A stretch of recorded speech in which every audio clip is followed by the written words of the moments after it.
Ripples of trauma എന്ന ഈ സീരീസിൻ്റെ 7ാമത്തെ ആഴ്ചയിലേക്ക് എല്ലാവർക്കും സ്വാഗതം. ട്രിഗറുകളെ മനസ്സിലാക്കുകയും ഗ്രൗണ്ടിങ് എക്സസൈസുകൾ ചെയ്യുന്നതും എങ്ങനെ ട്രോമയുടെ ഇമ്പാക്റ്റിനെ കുറയ്ക്കുകയും അതുവഴി നമ്മളുടെ റിയാക്ഷൻസിനെ മാനേജ് ചെയ്യുകയും ചെയ്യുന്നു എന്ന് നമുക്ക് പരിശോധിക്കാം. നിങ്ങളുടെ ജീവിതത്തിൽ മുൻപുണ്ടായിട്ടുള്ള ശക്തമായ വൈകാരിക പ്രതികരണങ്ങളോ ഓർമ്മകളോ ഉണർത്താൻ കഴിയുന്ന ചില സാഹചര്യങ്ങൾ, സംഭവങ്ങൾ, സംവേദനങ്ങൾ ഇവയാണ് ട്രിഗറുകൾ. ഈ ട്രിഗറുകളെ തിരിച്ചറിയുന്നതാണ് ഇവയെ നിയന്ത്രിക്കുന്നതിനുള്ള ആദ്യത്തെ മാർഗം.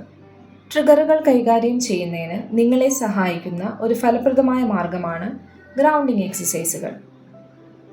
നിങ്ങൾക്ക് ആഴത്തിലുള്ള ഒരു ബുദ്ധിമുട്ടുണ്ടാകുമ്പോൾ പ്രസൻറ്റ് മൊമെൻറ്റിലേക്ക് നിങ്ങളെ തിരിച്ചു കൊണ്ടുവരുന്നതിന് ഇത് നിങ്ങളെ സഹായിക്കുന്നു.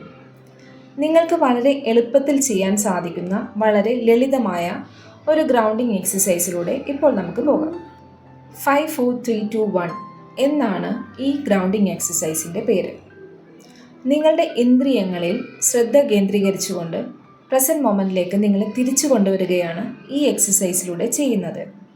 നിങ്ങൾക്ക് ചുറ്റും കാണാൻ കഴിയുന്ന 5 കാര്യങ്ങൾ ശ്രദ്ധിക്കുക. ഉദാഹരണത്തിന്, നിങ്ങളിരിക്കുന്ന റൂമിൻ്റെ അറ്റത്തുള്ള ഒരു ചെടിയാകാം, ഒരു ക്ലോക്കാകാം, ഒരു പെയിൻറ്റിങ്ങോ ആകാം. അടുത്തതായി നിങ്ങൾക്ക് കേൾക്കാൻ കഴിയുന്ന 4 ശബ്ദങ്ങൾ തിരിച്ചറിയാൻ ശ്രമിക്കുക.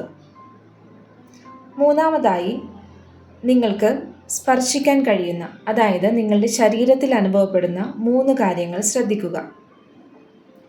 നാലാമതായി നിങ്ങൾക്ക് ആസ്വദിക്കാൻ കഴിയുന്ന 2 ഗന്ധങ്ങൾ തിരിച്ചറിയുക. അവസാനമായി നിങ്ങളുടെ നാവിൽ നിങ്ങൾക്ക് അനുഭവപ്പെടുന്ന രുചി തിരിച്ചറിയാൻ ശ്രമിക്കുക. നിങ്ങളുടെ ട്രിഗറുകളെ തിരിച്ചറിയുന്നതിലൂടെയും ഗ്രൗണ്ടിങ് എക്സസൈസുകൾ ചെയ്യുന്നതിലൂടെയും പ്രതികരണങ്ങളെ നിയന്ത്രിക്കുന്നതിനും ട്രോമയുടെ ഇമ്പാക്റ്റിനെ കുറയ്ക്കുന്നതിനും നമ്മളെ സഹായിക്കുന്നു.